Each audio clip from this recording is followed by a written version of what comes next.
자, 핫뉴스 코너가 시작이 됐습니다. 저희가 이렇게 선별해서 가지고 오는 내용들은요, 시장에 정말 유익하고 영향을 끼칠 만한 그러한 내용들로 추려서 가져오기 때문에 매매하실 때 많은 도움이 되실 거라 예상을 합니다. 자, 오늘도 세 가지를 준비를 했습니다. 화면 좀 띄워주세요, 유디님. 예. 자, 일단 세 가지 가져온 것 중에 저희가 첫 번째를 이제 알아볼 텐데요. 한국은행입니다. 아까도 이제 처음에 이야기를 해드렸지만, 보도록 하겠습니다.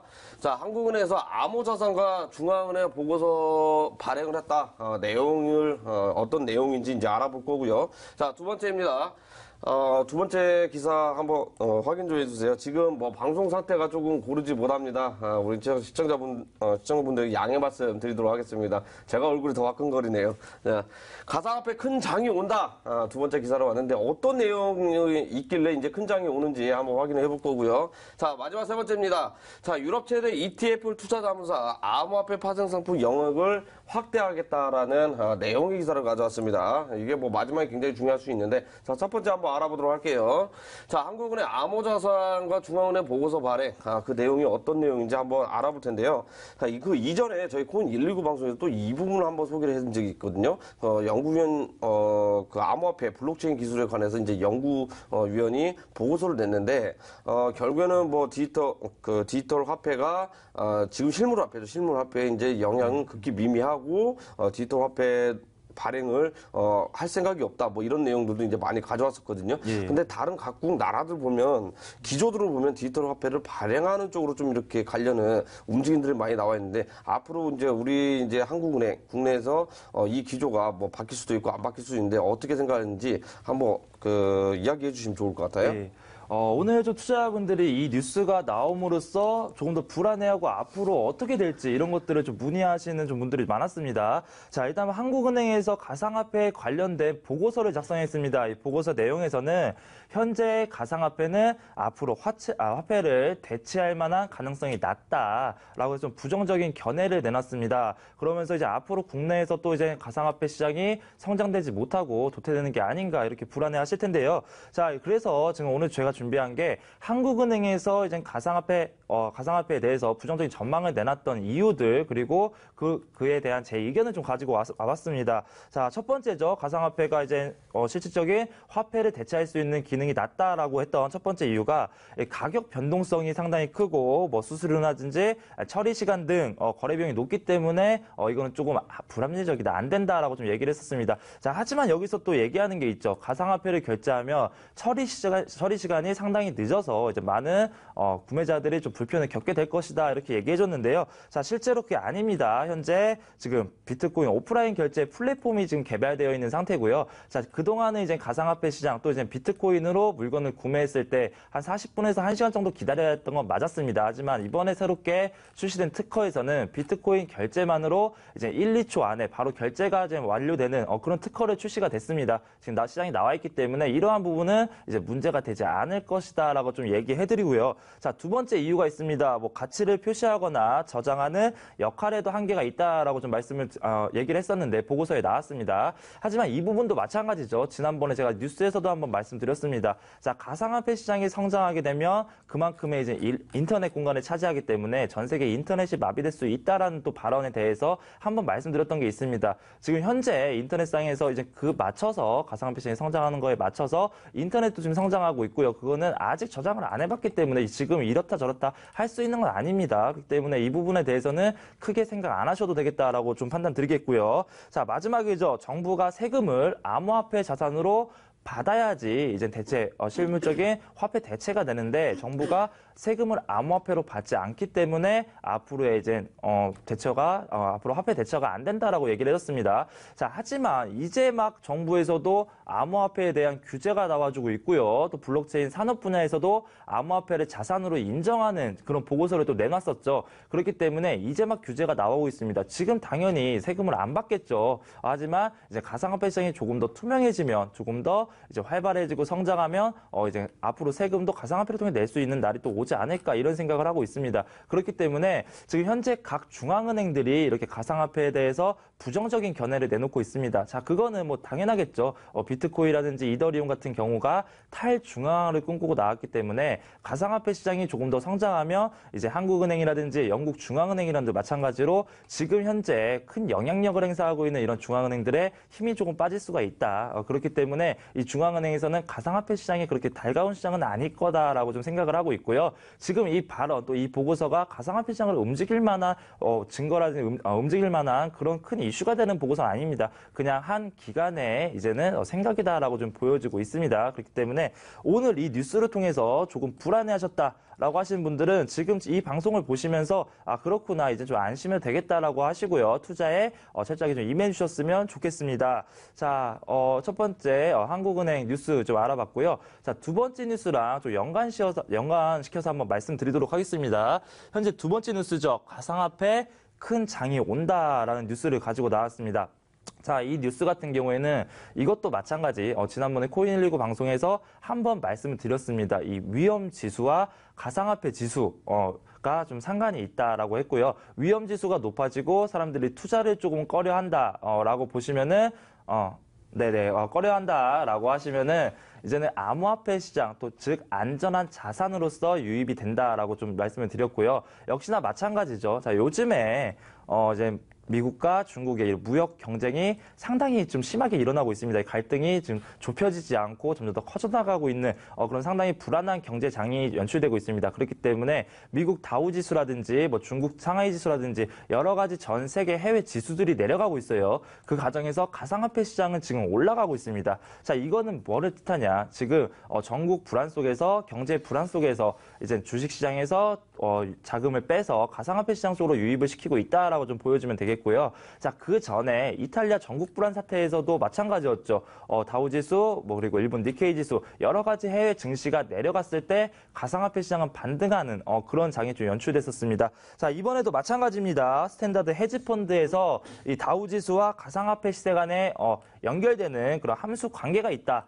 상관관계가 있다라고 좀 보고서를 발표했었고요. 이 보고서 안에서는 가상화폐 시장이 내리면 미국 증시가 살아날 수 있고 가상화폐 시장이 오르면 다우지수가 내려갈 수 있다. 그 이유로는 전국이 불안되고 경제가 불안정한 이런 상태가 지속되면 자 사람들은 증시가 당연히 빼겠죠. 내리기 때문에 매도를 해서 안전한 자산으로 옮겨준다. 자, 그렇다면 안전한 자산은 뭐냐? 안전한 자산은 지금 현재 가상화폐 시장이다라고 보여지고 있고요. 그렇기 때문에 기관들이 이제 지속적으로 매입을 하려는 모습을 보여주고 있습니다. 자, 그래서 이거는 이제 앞으로 뭐 전국 불안 그렇다고 해서 이제 경제가 안 좋아지길 바라라는 건 아닙니다. 대신에 이렇다는 이유만으로 가상화폐가 지금 경제가 안 좋을 때 오른다는 이유만으로 얼마나 세계에서 이 가상화폐 시장을 안전한 자산으로 또 이제 안정성 자산으로 인식하고 있는지 그런 인식의 변화를 좀 볼 수 있어서 상당히 호재다라고 좀 말씀을 드리는 겁니다. 그렇기 때문에 첫 번째 뉴스랑 연관시켜서 본다면 첫 번째 뉴스죠. 자, 가상화폐 시장이 앞으로 성장할 수 있는 가능성은 낮고 법적 화폐를 대체할 수 없다라고 좀 얘기를 했고요.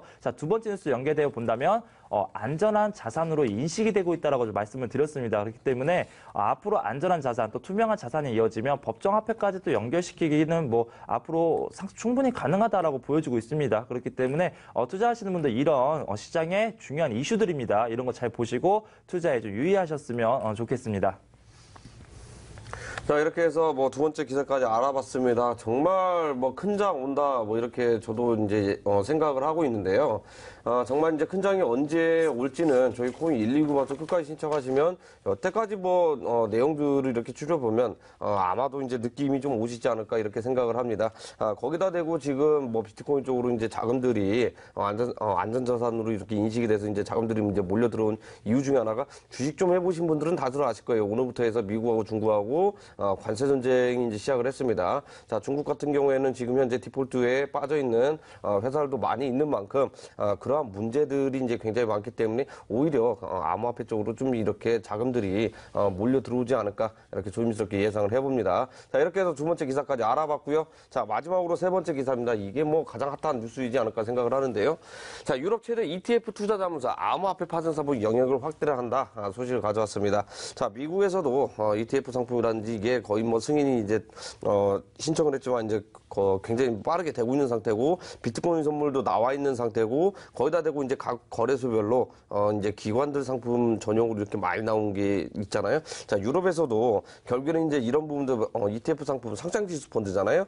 참여를 해가지고 결국에는 대세로 가는 시장 쪽에 이제 참여를 하려고 하는 것 같은데 이 부분이 유럽 쪽에서 만약에 이제 참여를 한다 그러면 단독으로 참여를 하는 건지 아니면 운영하고 있는 금액에서 일정 부분 이렇게 편입을 하는 건지 그게 가장 중요할 것 같아요. 만약에 제 생각에는 이제 뭐 단독으로 상품이 나와서 참여를 한다 그러면 시장에 엄청난 자금들이 많이 들어올 거라고 생각을 하거든요. 이 부분은 어떻게 생각을 하세요? 자, 지금 유럽 같은 경우죠. 유럽에 지금 그동안 이제 미국 같은 경우에 말씀 주셨습니다. 미국에서도 지속적으로 이 암호화폐 관련된 상품들이 지속적으로 많이 나와주고 있어요. 그런데 이번에 유럽에서도 유럽 최대의 투자 자문사가 이제 암호화폐에 대한 파생 상품을 확대시키겠다라고 얘기를 했었고요. 자, 네덜란드에 있는 플로우 트레이더스라는 자문사입니다.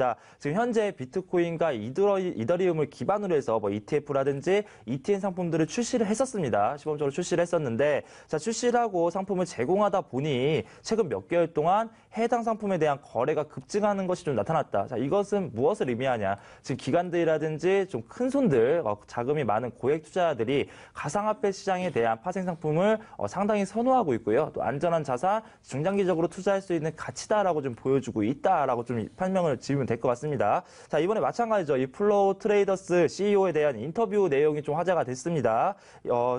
인터뷰를 했습니다. 자, 사람들은 암호화폐에 대한 가치를 모르고 있다. 암호화폐를 상당히 과소평가하고 있다라고 좀 얘기를 했었는데요. 이 발언은 지난번에 이 코인19 방송에서도 저희도 한번 말씀을 드렸습니다. 자, 가상화폐 시장이 지난번에 이제 올라갔던 게 급등을 했던 게 이제 거품이었다. 작년이었죠. 거품이었고 앞으로는 못 올라갈 거다라고 좀 얘기하는 비관론자들에게 한번 한마디를 했었는데, 자, 그 당시에는 가상화폐에 대한 가치라든지 블록체인 기술이 얼마나 상장할지를 몰랐었던 그런 기간이었습니다. 그런데 지금 이제 블록체인에 대해서 지속적으로 시스템이 만들어지고 있고요. 가상화폐 시장이 현재 지금 투자 상품, 투자 시장에서 상당한 큰 영향력을 끼치고 있는 자리에 앉아 있기 때문에, 자, 그 당시에는 가치가 모르고 지금도 가치가 모르기 때문에 오히려 이제 가상화폐 시장은 더 올라갈 수 있고 앞으로 얼마까지 올라갈 수 있을지 좀 기대를 해봐야겠다라고 좀 얘기를 했었는데, 이번에 이 CEO도 마찬가지로 얘기를 했었죠. 지금 상태, 지금 상당히 과소평가되고 있는 상태다. 앞으로 투자 영역을 더욱더 확대해서 가상화폐 시장을 좀 넓혀 나가겠다라고 좀 얘기를 해줬습니다. 자, 실제로 지금 뭐 미국뿐만 아니고 여러 가지 캐나다라든지 일본이라든지 금융 상품을 좀 추가적으로 만들기 위한 움직임이 상당히 많이 일어나고 있습니다. 자, 골드만삭스 같은 경우에는 올해 초에 암호화폐 전담 태스크를 또 만들었었죠. 그리고 이 가상화폐 관련해서 지속적으로 인재들을 채용하는 모습을 보여주고 있습니다. 그리고 영국의 투자은행도 마찬가지입니다. 영국의 투자은행도 바클레이즈입니다. 미국 코인베이스하고 현재 지금 마케팅적으로 파트너십을 체결해서 앞으로 가상화폐 시장을 더욱더 발전시키겠다라고 얘기를 했었는데요. 자, 이렇게 각국의 중앙은행은 가상화폐를 비관적으로 좀 얘기를 하지만 각국의 투자은행들이죠. 앞으로 실질적으로 정말 투자를 하고 자금을 끌어올릴 수 있는 그런 은행이나 기관들은 이 가상화폐 시장을 상당히 좋은 투자의 가치가 있는 그런 상품 시장으로 봐주고 있습니다. 자, 그렇기 때문에 지금 뭐 변동성이 심해서 잠시 하락하고 잠시 상승하고 이런 거에 대해서 일희일비할 때가 아니다라고 보여지고 있습니다. 자, 가상화폐 시장이 지금 변동성이 심할 때는 단기 매매로 해서 수익을 먹고요. 가치적인 상승이 올라갈 때는 중장기적인 가치적인 가치 투로 해서 이제 수익을 먹으면 됩니다. 자, 오늘 이제 진행할 무료 온라인 공개 방송이 바로 이런 내용입니다. 그렇기 때문에 늦지 않게 들어가시고요. 앞으로의 시장이 어떻게 되고 수익 볼 수 있는 그런 방법이 어떤 건지 알아가시기 바라겠습니다.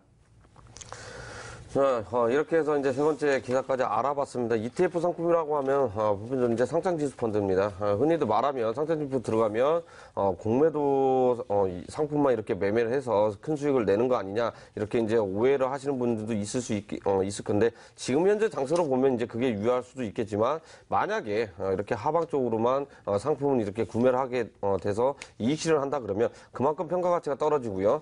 결국에는 이제, 매매를 하는, 특정 이제 투자자들 굉장히 많이 빠져나가기 때문에 충분히 상승할 만한 여력들은 많이 남아있다 이렇게 보시면 될 것 같습니다. 아무튼 시장에는 정말 좋은 호재로 이렇게 다가오고 있다 이렇게 이제 이해를 하시면 좋지 않겠나 말씀을 드리도록 하겠습니다. 자.